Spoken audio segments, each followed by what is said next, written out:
Welcome back to This Day in Scottish History. I'm your host, Colin MacDonald. Today we delve into the dramatic and turbulent life of Edward Brus, younger brother of Robert the Bruce, whose death on October 14th, 1318 in Ireland marked the end of a bold but ill-fated campaign to extend Scottish power and influence. Edward Brus, the Earl of Carrick, was a fierce warrior and loyal supporter of his brother's fight for the Scottish crown. He was born around 1280, one of the 5 sons of Robert de Brus and Marjorie, Countess of Carrick. His early life is shrouded in some mystery, but it's believed that he might have spent part of his youth in Ireland, fostered by the O'Neills of Ulster, which may have helped foster his ambitions there later in life. Edward's most famous moments in Scottish history, however, are closely tied to the wars of Scottish independence. After Robert the Bruce's defeat at the hands of the English at Methven in 1306, Edward was one of the few Bruce brothers to survive the dark days when Robert was a fugitive. Edward fought valiantly alongside his brother, enduring the harsh guerrilla war that culminated in victory at the Battle of Bannockburn in 1314. In that critical battle, Edward commanded one of the schiltrons, a circular formation of spearmen that successfully fended off the English knights. But Edward Brus wasn't content to stand in his older brother's shadow. He sought to carve out his own path, and Ireland became his ambition. In 1315, Edward launched an invasion of Ireland with the aim of creating a united front between Scotland and Ireland against their common enemy, England. Edward and Robert had grand visions of a Celtic alliance, hoping to unite the Gaels of Ireland and Scotland under one banner. On May 26, 1315, Edward landed with a large force in Ulster.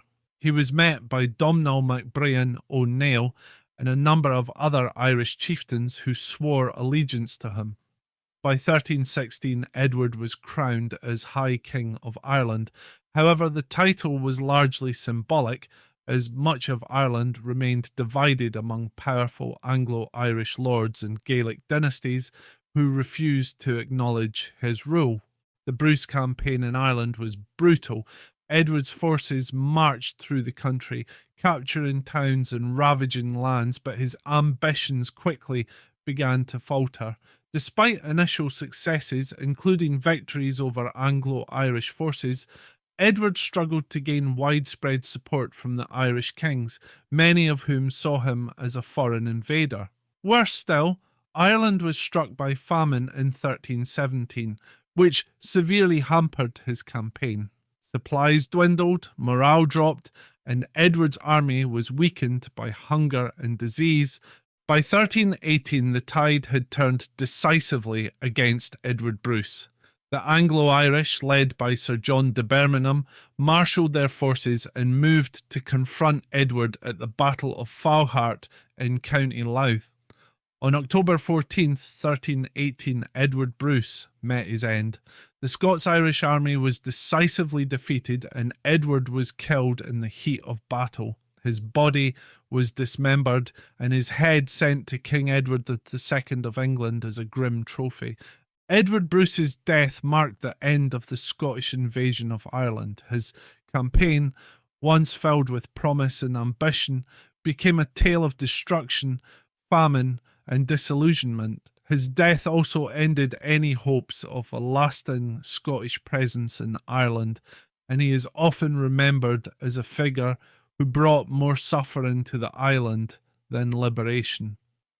In the grand scheme of history, Edward Brus's story serves as a reminder of the volatile and brutal nature of medieval warfare and the limits of ambition. His campaign in Ireland, though bold, failed to unite the Gaelic world against the English. Instead, it left a trail of devastation in its wake. Thank you for joining me today on This Day in Scottish History. We hope you've enjoyed learning about Edward Brus and his ill-fated attempt to rule Ireland. Tune in tomorrow for another fascinating look at Scotland's past. I'm Colin MacDonald, haste you back.